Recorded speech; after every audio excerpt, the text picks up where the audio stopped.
Hey guys, Effie here. Today I'll be making two cards because we are participating in Kathy Rakusen's 30-day coloring challenge. Be sure to head on over to our blog post for more details on this blog hop. There are also giveaways. We are also going to be doing a giveaway as well, so head on over to our blog post for all the details. So I'm going to start off by making this stamped panel using our Watercolor Bouquet stamp set. It's a 3x4 set that features this gorgeous abstract cluster. And I'm starting off by coloring this panel using my Polychromos color pencils. If you don't have this brand, you can use any color pencils that you have in your stash because we're not doing any really special shading or coloring. We're just doing some easy, simple coloring. I'm taking this light blue, this soft blue color pencil, and I'm coloring the base layer, and I'm starting from the center of my blossoms, and I'm just feathering that color out, and then I'm going in with a darker blue shade, and I'm kind of doing the same thing, and I'm just feathering and adding a little bit of color. Then I take this crimson color pencil. It doesn't really seem like crimson, it seems more like a darker, deeper magenta. But anyway, I'm just adding a little bit of this deep pink tone to the edges of my blossoms or the petals.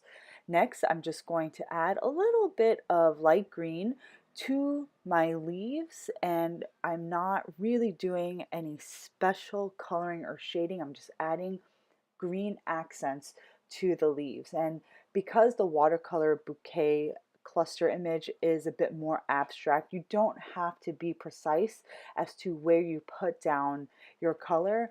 Just add a little bit of accents of color and you're good to go. So I'm going to take this darker blue color and I'm just going to add some more shading and details to the more solid floral image in this cluster. I'm actually going to be trimming this panel somewhere in the center, but in a diagonal cut, and I'll be making two cards using this colored and stamped panel. Next, I'm going to take our Buildable Woodgrain stamp set. It's a 6x8 set, and you can build a rustic looking wood grain background using the different stamps. So I started off with the more solid stamp, and then I went in with this detailed stamp. Then I took this line stamp. They kind of resemble cracks for a more rustic look. After I finished stamping about 2/3 of my panel using our Crystal Pewter and Smoky Quartz dye inks, I silver embossed this beautiful wreath from our watercolor wreath set. So I use Zing silver glitter embossing powder, and I just embossed the sentiment and the wreath onto some navy cardstock. Then I'm going to die cut the wreath using the coordinating die. I just embossed the sentiment right along with the wreath, and then after I die cut everything, I just fussy cut the sentiment. Next, I sliced my stamped and colored panel, and I created my own silver glitter cardstock strip using our Glossy Fine Silver adhesive paper. After I cut about, I think it's maybe a 1/4 of an inch strip, I adhered that strip to another strip of navy cardstock. This is going to add a nice little accent behind my larger stamped panel piece that I cut earlier.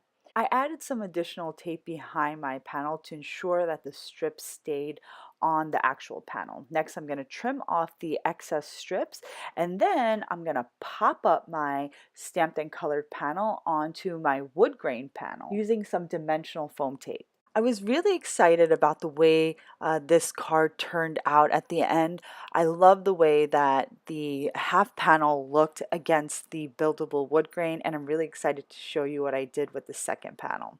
All right, so after I mounted that colored panel, I just additionally mounted my wreath that I die cut earlier using foam tape. Now, I want to make it come off my card a little bit more, so I used a double layer of dimensional foam tape where the wreath falls on the wood grain, and then only a single layer of dimensional tape where the wreath falls on the colored panel. Then I added some glitter enamel dots to finish off the card. Now I'm going to show you how I made my second card using the half panel that we sliced earlier. So I have a top folding A2 navy card base, and I'm going to white heat emboss this gorgeous image.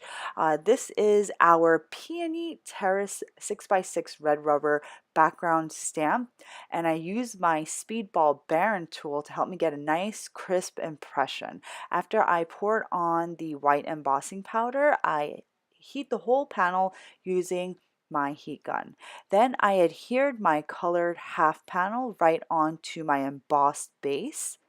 And then I added a slight silver strip right along the diagonal line of that colored stamped panel and cut off all the excess. Next, I took one of the labels and sentiment from our Modern Label 6x8 stamp set, and I stamped it in our Ocean Teal dye ink onto some regular white cardstock.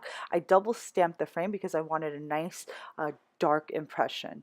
Then I took this sentiment, which is from one of our large peony sets, and I stamped it in our Miami Cool dye ink. And I chose Miami Cool because I wanted it to match the rest of the card since we stamped the watercolor bouquet using the same ink. I die cut the frame using the cornating die, and then I mounted it right onto the center of my base using some foam tape. And that completes my second card for today. I hope you all enjoyed my cards and videos. Make sure to stop by the blog to start hopping with the Daily Marker 30-day coloring challenge, because there are giveaways and some fantastic companies and people participating in the hops. Be sure to also subscribe to our YouTube channel because I update it on a weekly basis. So thanks so much for watching. I will see you next time. Bye!